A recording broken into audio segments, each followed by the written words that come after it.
Another day, another basketball stories na naman ang pagkukwentuhan natin. At ngayon nga ay pag-uusapan natin ang balitang pagkatalong muli ng Philadelphia 76ers laban sa New York Knicks at ang balitang may good news na nga po ngayon sa Los Angeles Lakers. Nagawa na nga po sana ng Philadelphia 76ers na masabayan ang New York Knicks sa umpisa ng kanilang Game 2 kahit man hindi dito naglaro si Joel Embiid sa pagtatamo nga po nito ng hip and ankle injury. In fact, sila pa nga po sana ang lumamang sa simula ng kanilang laro. Ang problema lang hindi rin naman nga po nila na-sustain ang kanilang opensa matapos bigla na lang lumamia ang kanilang shooting pagdating ng fourth quarter kung saan 12 points lang naman nga po nagawa dito ng kanilang kupunan.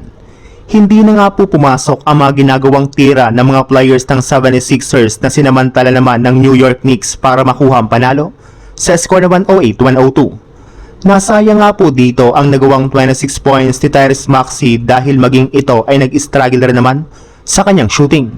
At dahil nga po sa nangyaring ito ay nabaon na nga po ang 76ers sa 0-2 sa kanilang serye bago bumalik ang kanilang team sa lugar ng Philadelphia.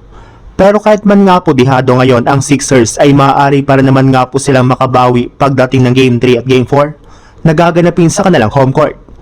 Napatunayan na naman nga po na kaya nilang sabayan ang Knicks sa kanilang laro kaya hindi malabo na kakayanin nga po nila itong matalo sa kanilang mga susunod na laban.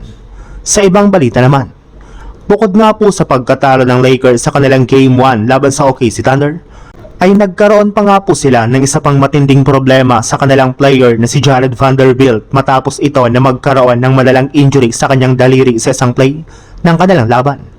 Ito na nga po ang mismong rason bakit umalis ito sa kanilang Game 1 at hindi na bumalik pa.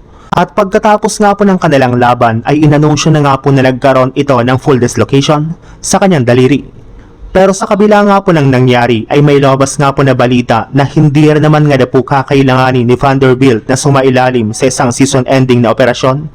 Kaya inaasahan nga po na makakapaglaro pa ito sa kanilang susunod na laban kontra sa OKC Thunder.